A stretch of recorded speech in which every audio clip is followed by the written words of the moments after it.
The Zaphirian fleet commander Vexithara clicked his mandibles in satisfaction as he watched the human colony world of New Terra burn below.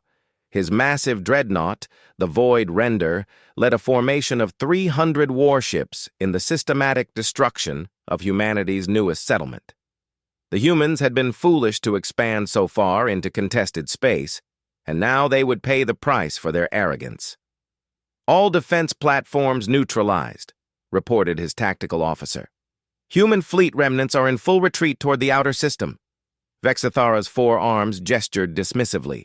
The humans had put up a decent fight initially, their ships darting between his formations with surprising agility. But superior Zaphirian numbers and firepower had inevitably told. Now only scattered groups of human vessels remained, fleeing desperately toward the jump points. "Continue bombardment of the planetary surface," he ordered. "I want every human settlement reduced to ash.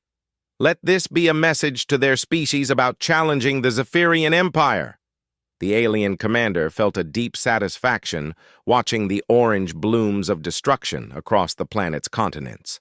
His people had been expanding their territory for over 2 millennia, conquering dozens of species across this arm of the galaxy. The humans were just another upstart race that needed to learn their place in the cosmic order. His communications officer suddenly straightened in alarm. "Commander, we're receiving a transmission from the fleeing human forces." "Put it through," Vexithara said with amusement. "Let's hear their pathetic surrender." The main view screen flickered to life, showing a human male in a battered military uniform. Blood trickled from a cut on his forehead, and his expression was grim but defiant. Behind him, sparks flew from damaged control panels aboard what appeared to be a heavy cruiser's bridge. "This is Admiral Sarah Chen of the Terran Colonial Defense Force," the human said, her voice steady despite the chaos around her. "To the Zaphirian Fleet Commander. I am Vexithara, Supreme Fleet Commander of the 3rd Expansion Armada," he replied, spreading his arms in a gesture of dominance. "Have you called to beg for mercy, human? Your resistance ends here." Admiral Chen's lips curved into a cold smile that made Vexithara's antennae twitch with unease. "Mercy? Commander, you've made a critical error. You think this fight is over because you've driven off our ships and bombed our colonies. Your forces flee before us like prey animals," Vexithara scoffed. "Your settlements burn. Your people die. How is this not victory?" "Because," Chen said quietly, "you haven't met the Reaper yet." Before Vexithara could ask what she meant, alarms began wailing throughout his flagship. His sensor officer's voice cracked with panic as he spoke. "Commander, unknown signature approaching from the outer system. It's massive." "Impossible," Vexithara snapped. "Our long-range sensors detected no major human reinforcements." "Sir, this isn't showing up as human configuration. The energy signature is unlike anything in our databases. It's coming in fast, impossibly fast for something that size." On the tactical display, a new contact appeared at the edge of sensor range. At first, it seemed like a small escort vessel, but as the computers processed the incoming data, the scale indicator kept climbing. Frigate class, cruiser class, dreadnought class. The number kept rising. "Sir," the sensor officer whispered, "the computer estimates the contact at over 15 kilometers in length." Silence fell across the Zaphirian bridge. Their largest dreadnoughts barely reached 3 kilometers. What could the humans possibly have built that dwarfed their greatest warships? Admiral Chen was still on the screen, and her smile had grown wider. "Commander Vexithara, allow me to introduce you to the TCDF, Pale Horse. We call her the Reaper." "Some kind of human superweapon?" Vexithara tried to keep his voice steady, but his mandibles were clicking nervously. "It matters not. One ship cannot stand against our entire armada." "One ship?" Chen laughed, a sound like breaking glass. "Oh, Commander, the Reaper isn't just a ship. She's humanity's answer to every alien empire that thinks we're just another conquest. You want to see what humans do when we stop playing by civilized rules? The massive contact was accelerating at impossible rates, closing the distance to the Zaphirian fleet with each passing second. Vexathara could feel sweat beading on his exoskeleton despite the controlled atmosphere of his bridge. "All ships, maintain formation," he commanded, though uncertainty crept into his voice. "Prepare to engage unknown contact." His weapons officer looked up from his console with confusion. "Sir, I'm reading the strangest energy signatures from that vessel. It's not using conventional fusion drives. The power output is astronomical." "What kind of power source could generate that much energy?" Vexathara demanded. Before anyone could answer, the pale horse dropped out of faster-than-light travel barely 50,000 kilometers from his formation. Even at that distance, it filled their forward screens like a metal mountain. The ship was unlike anything in Zaphirian databases, angular, brutal in design, bristling with weapon arrays that seemed to cover every available surface. But what truly unsettled Vexathara was the complete absence of running lights or standard emissions. The vessel appeared to absorb light rather than reflect it, creating an area of darkness against the star field that seemed to swallow illumination itself. "Full sensor sweep," he ordered. "I want to know everything about that ship." "Sir," his science officer reported, voice trembling, "the hull composition is... I don't understand these readings. It appears to be constructed from materials that shouldn't exist according to our understanding of physics. And the power core..." He paused, double-checking his instruments. "Sir, I believe they're using controlled singularity containment." "Black holes?" Vexathara's voice rose an octave. "The humans have weaponized black holes?" Admiral Chen's transmission continued from the retreating human fleet. The pale horse was humanity's response to learning we weren't alone in the galaxy. When our first exploration ships encountered your expansion fleets wiping out peaceful colonies, we realized we needed to prepare for the worst. You cannot defeat 300 warships with one vessel, no matter how large, Vexathara declared, though his confidence was rapidly evaporating. "Commander," Chen said softly, "you still don't understand. The Reaper isn't here to fight your fleet." "Then what?" "She's here to judge it." The pale horse began to move, not toward the Zaphirian formation, but around it, taking position between the alien fleet and the system's outer edge. As it maneuvered, Vexathara noticed something that made his blood freeze in his veins. The massive human vessel wasn't alone. Dark shapes began detaching from its hull, hundreds of them. At first they appeared to be fighter craft, but as his sensors focused on the new contacts, Vexathara realized they were something far more sinister. "Drones," his tactical officer whispered. "Thousands of autonomous drones, each one the size of a corvette." The drone swarm spread out in perfect formation, creating a sphere around the Zaphirian fleet with mechanical precision. Each unit moved with fluid grace despite their size, and sensor sweeps revealed they were equipped with weapon systems that defied classification. "How is this possible?" Vexathara demanded. "No species has ever achieved this level of automated warfare." Chen's voice cut through his panic. "Humanity learned something important during our development, Commander. When faced with extinction, we don't just fight harder, we evolve. The Reaper represents 50 years of desperate innovation, built in secret shipyards while your kind conquered our neighbors." One of Vexathara's junior officers looked up from his console with terror in his compound eyes. "Sir, I'm detecting massive gravitational fluctuations around each drone. They're generating localized gravity wells." "Impossible," Vexathara breathed. "The humans have miniaturized singularity manipulation," his science officer confirmed. "Each drone can alter local space-time." Admiral Chen's image leaned forward on the screen. "Commander, you came here thinking you were fighting primitives. You believed human space was just another territory to claim. But you made one crucial mistake." "What mistake?" Vexathara asked, though he dreaded the answer. Chen's smile disappeared, replaced by an expression of cold fury. You assumed we would fight fair. The first demonstration of the Pale Horse's capabilities came without warning.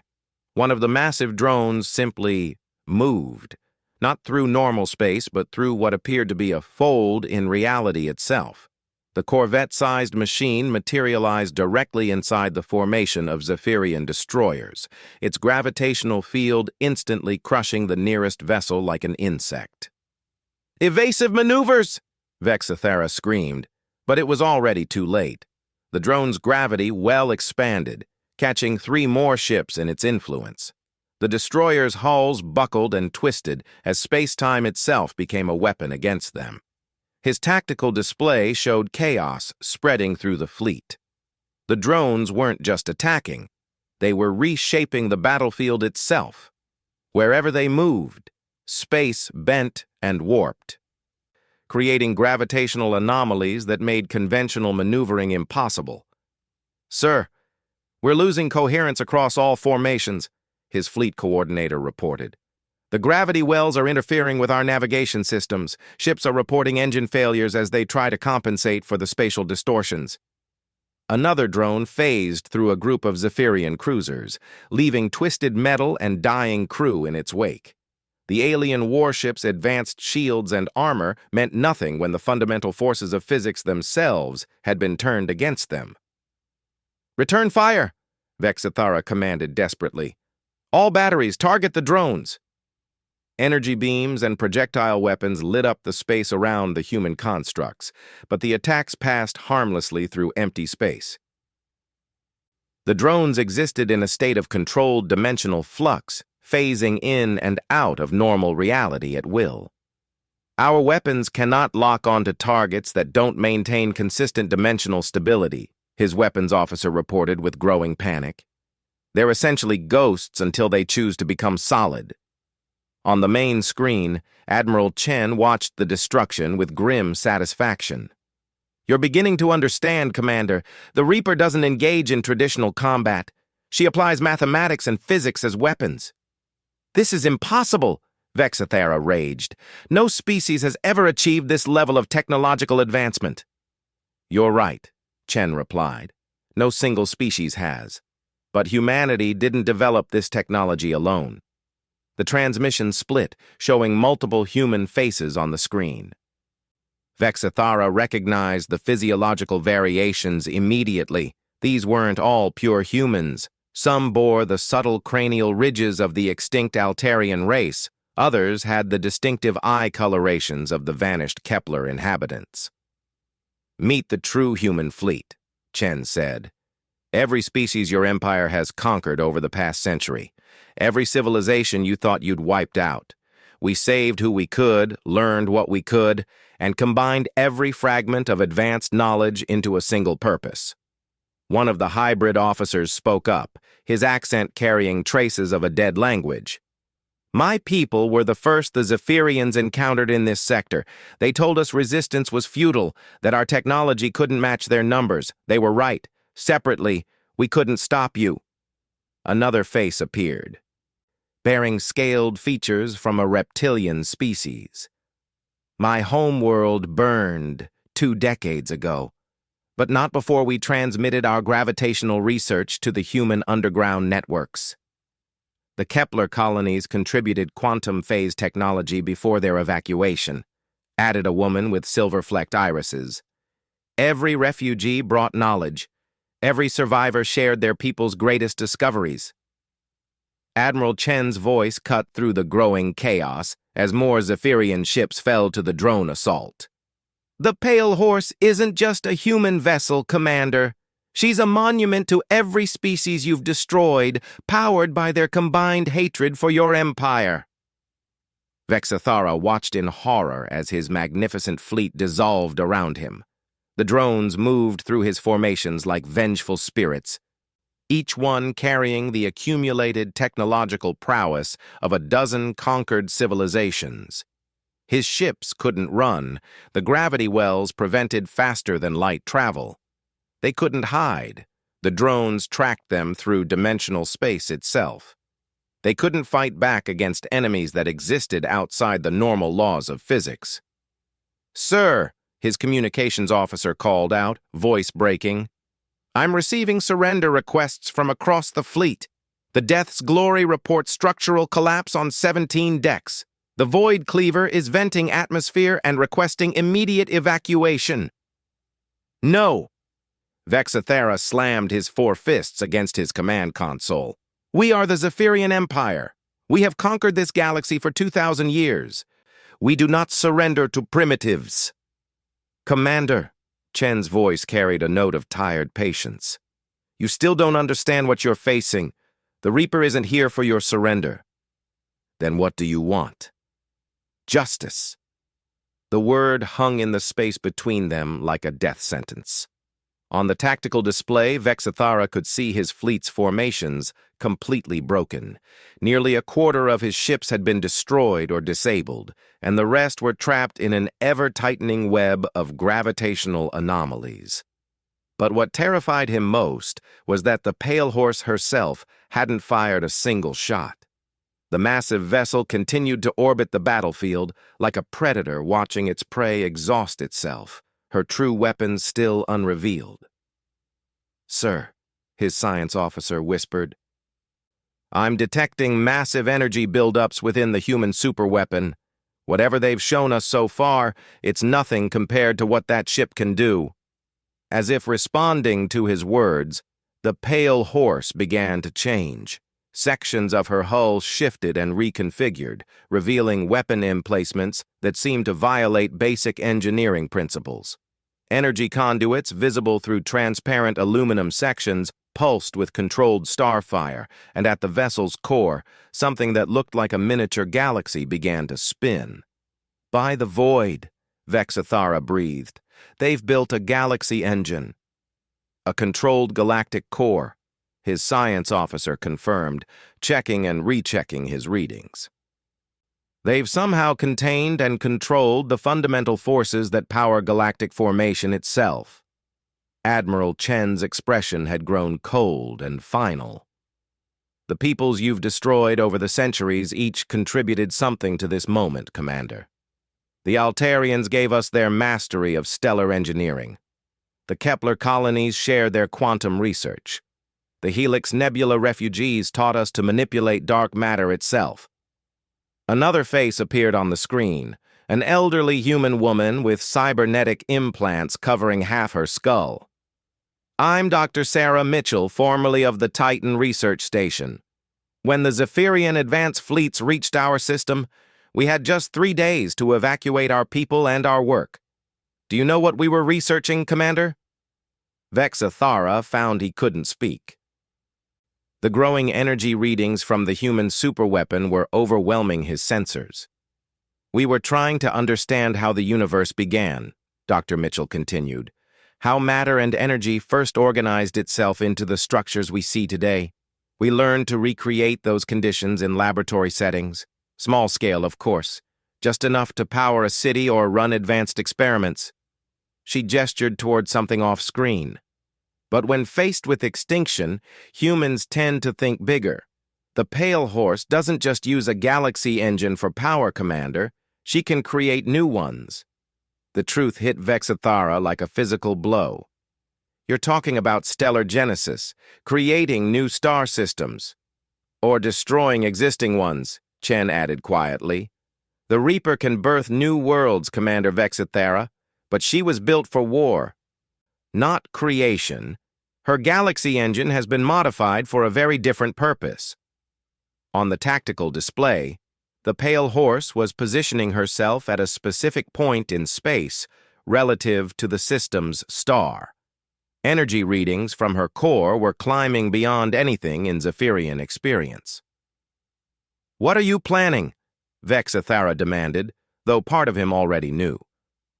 Dr. Mitchell's cybernetic eye glowed as she accessed data streams. "The galactic core can manipulate fundamental forces across vast distances, Commander. Gravity, electromagnetic fields, the strong and weak nuclear forces, All of them can be altered by projecting controlled galactic formation energy. She paused, letting the implications sink in. Including the nuclear fusion processes that keep stars burning. The magnitude of what they were suggesting made Vexithara's exoskeleton feel cold, despite his ship's environmental controls. You would destroy an entire star system to stop us? Not destroy, Chen corrected.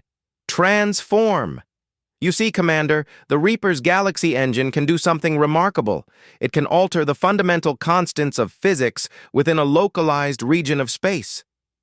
The elderly scientist nodded grimly. We can change the rate of nuclear fusion in your star. Make it burn faster, hotter, more efficiently. From your perspective, you'll watch your sun rapidly expand into a red giant, then collapse into a white dwarf, all within the span of a few hours. But the time differential means that while your star lives and dies in fast forward, the Pale Horse and her drones exist in a temporal bubble. We experience normal time flow while everything outside our field accelerates toward its inevitable end. Vexithara stared at the screens showing his trapped fleet, his burning conquests, his dying ships, and finally understood the true scope of what humanity had become. They hadn't just built a weapon, they had created a device that could rewrite the fundamental laws of reality itself. "This is madness," he whispered. "You would commit genocide on such a scale?" Admiral Chen's eyes were hard as steel. "Commander, in the past 50 years, your empire has destroyed 43 inhabited star systems. You've wiped out entire species without a second thought. You came here to add new Terra to that list." She leaned forward, her voice dropping to barely above a whisper. "So, yes. We'll commit genocide, Commander. Starting with you." The Pale Horse's galaxy engine reached critical output, and reality itself began to bend around the massive vessel. Vexithara watched in fascination and terror as space near the human superweapon took on a crystalline quality, as if the fundamental structure of existence had become visible. "Sir," his science officer reported in a voice barely above a whisper, "I'm detecting temporal fluctuations throughout the system. The humans have created a localized zone where time flows differently." Through his viewports, Vexithara could see the effect spreading outward from the Pale Horse like ripples in a dark pond. Where the temporal field touched his ships, they began to move in slow motion relative to the human drones, which darted between them with supernatural speed. "All ships, emergency jump to hyperspace," he commanded, but his communications officer shook his head. "Sir, the gravitational fields from the drones are preventing FTL transitions. We're trapped in normal space." Admiral Chen's image remained steady on his screen, though Vexithara noticed she seemed to be speaking slightly faster than normal. The temporal differential was beginning to affect communications between the fleets. "You have one chance, Commander," she said. "Order your ships to power down weapons and prepare for boarding. Surrender unconditionally, and some of your crews might survive what's coming." "Never," Vexithara snarled. "I will not surrender the pride of the Zaphirian Empire to a pack of primitive refugees." Chen's expression didn't change, but something cold and final settled in her eyes. "Then you've chosen your fate." She made a gesture off-screen, and the Pale Horse's true power began to manifest. The galaxy engine at her core pulsed once, twice, and then settled into a steady rhythm that seemed to synchronize with the heartbeat of the universe itself. Vexithara felt it first as a strange tugging sensation, as if gravity itself had become unstable. His flagship's artificial gravity fluctuated, causing objects to drift and spin in impossible directions. Emergency lights began flashing across his bridge as systems that had functioned perfectly for decades suddenly found themselves operating in an environment where the fundamental constants of physics were no longer quite the same. "Sir," his engineering officer called out in panic, "our fusion reactors are destabilizing. The nuclear binding constants are shifting throughout the ship." On the tactical display, Vexithara watched the pale horse begin her true work. Energy beams, unlike anything in Zaphirian databases, reached out from the vessel toward the system's star. But these weren't weapons in any conventional sense. They were streams of pure mathematical force, equations made manifest that rewrote the rules of stellar physics. The star began to change almost immediately. Its surface, normally a steady yellow-white, started to fluctuate between different colors as the human technology altered the rate of nuclear fusion in its core. First, it brightened to blue-white, then shifted toward orange as different elements began fusing at accelerated rates. "They're aging the star," his science officer reported, his voice filled with awe and terror. "Somehow they're accelerating stellar evolution by factors of millions. What should take billion years is happening in hours." But that wasn't the worst part. The worst part was what the changing star meant for everything else in the system. As the stellar output increased, the radiation pressure began affecting the orbital mechanics of every planet. New Terra, the world they had come to conquer, started to shift in its orbit as the star's changing mass altered gravitational relationships. "Sir, the human colony world is moving," his navigator reported. "The orbital velocity is increasing as the star's mass changes. It's spiraling outward, away from the expanding stellar envelope." Vexithara realized with growing horror that the humans weren't just destroying his fleet, they were relocating their own planet. The Pale Horse's galaxy engine was powerful enough to move entire worlds by altering stellar physics. "Impossible," he breathed. "The energy requirements alone." "The energy requirements of a galactic core," Admiral Chen said, her transmission still cutting through the chaos, "combined with the accumulated knowledge of every species your empire has destroyed. This is what happens when you force evolution, Commander. This is what humanity becomes when you leave us no choice but transcendence or extinction." The star continued to evolve at an impossible pace. Its outer layers began to expand as it transitioned toward becoming a red giant. But the process was controlled, guided by the mathematical precision of the human technology. Instead of a chaotic explosion that would sterilize the system, the stellar expansion followed carefully calculated patterns. "They're harvesting the star's energy output," his science officer realized. "The expanding stellar envelope is being channeled through artificial magnetic fields. They're using controlled stellar death to power their weapons." The implications were staggering. The Pale Horse wasn't just manipulating physics. She was feeding on the death of stars themselves. As the system's sun aged and expanded under her influence, its energy was being absorbed and converted into even more exotic forms of power.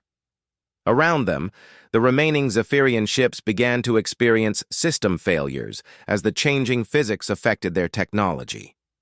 Ships designed to operate under stable physical constants found their engines failing as the fundamental forces that powered them shifted and altered. "Sir, we're losing primary power," his engineering officer reported. "The plasma containment fields can't maintain stability in this environment." One by one, Vexithara watched his mighty fleet die. Not from conventional weapons, but from the simple fact that their technology could no longer function in the altered space around the Pale Horse. It was like watching medieval armies try to fight with swords and spears, while their opponents wielded the fundamental forces of creation itself. The drones continued their methodical work, moving through the disabled Zaphirian vessels and beginning some kind of scanning process. Vexithara realized they were recording everything: ship designs, crew compositions, military doctrine, even personal communications. The humans were gathering intelligence on the entire Zaphirian empire. "What are you planning to do with us?" he asked, though part of him already knew. Dr. Mitchell's face appeared on the screen again, her cybernetic implants glowing with data streams. "That depends, Commander, on what we find in your ship's databases. You see, the Reaper's mission isn't just to defend human space. She was built to hunt down every Zaphirian fleet, every outpost, every colony that participated in the genocide of innocent species.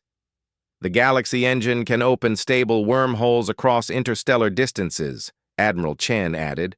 We can be anywhere in your empire within hours. Every world that cheered when you destroyed peaceful colonies, every shipyard that built the vessels used for conquest, every military academy that trained officers like you. Vexithara felt his confidence crumble completely. You're talking about a war against our entire civilization. No, Chen corrected. We're talking about justice, species-wide accountability for species-wide crimes. The elderly scientist pulled up holographic displays showing star charts marked with red indicators. 43 star systems, Commander. 43 worlds where your empire committed xenocide. We have the locations, we have the evidence, and now we have the power to ensure it never happens again. Some of your people will survive, Admiral Chen continued. Those who opposed the expansion wars, those who tried to protect refugees, those who never participated in the slaughter. But the Zaphirian Empire as a conquering force ends today. The star's evolution reached a critical phase. Its outer layers had expanded to engulf the inner planets. But the controlled fusion process meant that instead of destroying everything in its path, the stellar envelope was being shaped into vast energy collectors that fed power back to the pale horse. Look around you, Commander, Chen said quietly. This is what happens when you force peaceful species to evolve or die. We chose evolution. We chose to become something that could protect not just humanity, but every civilization that values life over conquest. Vexithara's bridge was now lit only by emergency power as his ship's systems failed one by one. Through the viewports, he could see the pale horse preparing for her next phase of operation. The massive vessel was opening what looked like a dimensional gateway, a stable wormhole that would allow her to appear anywhere in the galaxy. Your empire taught us an important lesson, Dr. Mitchell said, her voice carrying the weight of profound sadness mixed with implacable determination. It taught us that in a universe where species like yours exist, being peaceful and defensive isn't enough. Sometimes you have to become the monster to defeat the monsters. The Reaper will visit every Zaphirian world, Admiral Chen announced. Every fleet base, every military installation, every government center that ordered the destruction of innocent civilizations. We will offer the same choice we're offering you now, surrender and face judgment or face the same fate you imposed on others. The dimensional gateway stabilized, revealing glimpses of distant star systems through its swirling energy field. Vexithara realized he was looking at a map of Zaphirian space, and the pale horse could reach any point on that map within minutes. This is genocide, he whispered. No, all three humans said simultaneously. This is evolution. As the wormhole began to pull the pale horse toward its next destination, the massive vessel's weapon systems came online for the first time. Arrays of weapons that violated every known law of physics powered up along her hull. Reality shapers, time dilators, dimensional cutters, and things for which no names existed in any known language. The Reaper has revealed himself, Commander, Admiral Chen said as her image began to fade. And he finds your empire guilty of crimes against the very concept of life itself. The last thing Vexithara saw before the communication cut out was the pale horse disappearing into the dimensional gateway, carrying with her the accumulated vengeance of every species the Zaphirian Empire had ever destroyed. Behind her, the system's star continued its controlled evolution, now serving as a beacon that would broadcast humanity's message across the galaxy. In the darkness of his powerless flagship, surrounded by the wreckage of his once mighty fleet, Vexithara finally understood the true meaning of humanity's last words. They had won the fight, not through superior numbers or conventional weapons, but by becoming something that transcended traditional concepts of warfare itself. The Reaper had indeed revealed himself, and his judgment was absolute.